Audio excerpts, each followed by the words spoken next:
வணக்கம் ஃப்ரெண்ட்ஸ், நான் ரமணன். இன்றைக்கி நம்ம என்ன டாபிக் பார்க்க போகிறோம் அப்படின்னா, நம்ம சப்ஸ்கிரைபர் ரொம்ப நாளாக கேட்டுட்டு இருந்தக்கூடிய இந்த டேபிள் ஃபேனுடைய வைண்டிங் ஃபார்மர் தான்.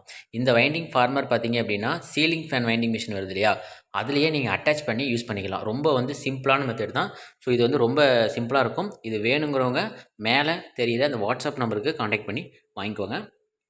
இது எப்படி என்னென்ன பொசிஷன், எந்தெந்த கோருக்கெலாம் கட்டலாம் அப்படிங்கிறத நான் டீட்டெயிலாக சொல்லிடுறேன்.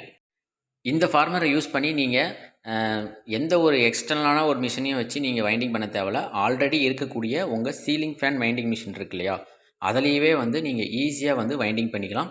எந்த ஒரு பிரச்சனையும் இருக்காது. அழகாக கவுண்டிங் அதிலே வந்துடும். உங்களுக்கு இதோடைய லென்த்தை பார்த்தீங்கன்னா நீங்கள் அட்ஜஸ்ட்மெண்ட் பண்ணுற மாதிரி செட்டப் இருக்குது.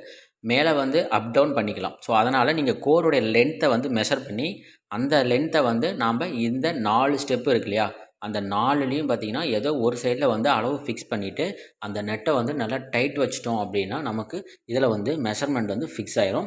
ஸோ இதுக்கு மேலே நம்ம என்ன பண்ணுறோன்னா, கீழே பார்த்தீங்க அப்படின்னா அடியில் புஷ் மாதிரி ஒன்று இருக்கும்.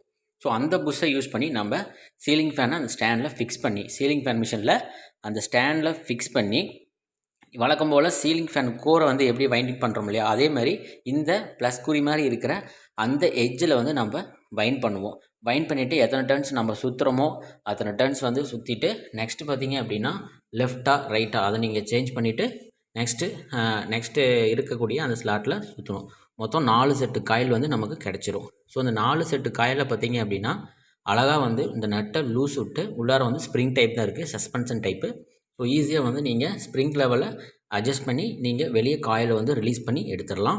ஸோ அடியில் பார்த்தீங்கன்னா அந்த புஷ்ஷு தெரியுது இல்லையா, இது புஷ் டைப்பு உங்களுக்கு தெரியும். ஆல்ரெடி சீலிங் ஃபேனில் நம்ம புஷ்ஷு யூஸ் பண்ணி இந்த புஷ்ஷை தான் யூஸ் பண்ணி இந்த கோரை ஃபிக்ஸ் பண்ணுவோம். அதே செட்டப்பில் இந்த 4 இந்த ப்ளஸ் மாதிரி இருக்குது இல்லையா, அது சீலிங் ஃபேன் கோர் மாதிரி இந்த இடத்துல ஆக்ட் ஆகும். ஸோ நீங்கள் அதில் எத்தனை டர்ன்ஸ் வேணுமோ சுற்றிட்டு 4 செட்டு காயில் சுற்றிட்டு நீங்கள் ரிலீஸ் பண்ணி ஈஸியாக எடுத்துக்கலாம்.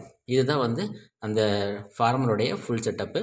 இதில் உங்களுக்கு ஏதாச்சும் டவுட்னா கீழே கமெண்ட் பாக்ஸில் கமெண்ட் பண்ணுங்கள். இல்லை அப்படின்னா மேலே அந்த வாட்ஸ்அப் நம்பருக்கு காண்டாக்ட் பண்ணுங்கள். உங்களுக்கு ஃபுல் டீட்டெயில் நான் சொல்கிறேன். இதனுடைய ரேட் எல்லாமே பார்த்தீங்கன்னா அதில் வந்துடும். ஸோ இதில் வாங்குறவங்க வாங்கிக்கலாம். அட்ரஸில் கொடுத்தீங்க அப்படின்னா இது கொரியர் மூலிமா நம்ம அனுப்பி வச்சுருவோம். இது பார்த்திங்கன்னா ரொம்ப சிம்பிளான ஒரு மெத்தடில் ரெடி பண்ணியிருக்கோம். ஸோ எல்லாமே பார்த்தீங்க அப்படின்னா ஃபைபர் மெட்டீரியல் தான், எந்த ஒரு ப்ராப்ளமும் இருக்காது. ஸோ நெக்ஸ்ட் ஒரு வீடியோவில் சந்திக்கிறேன். நன்றி, வணக்கம்.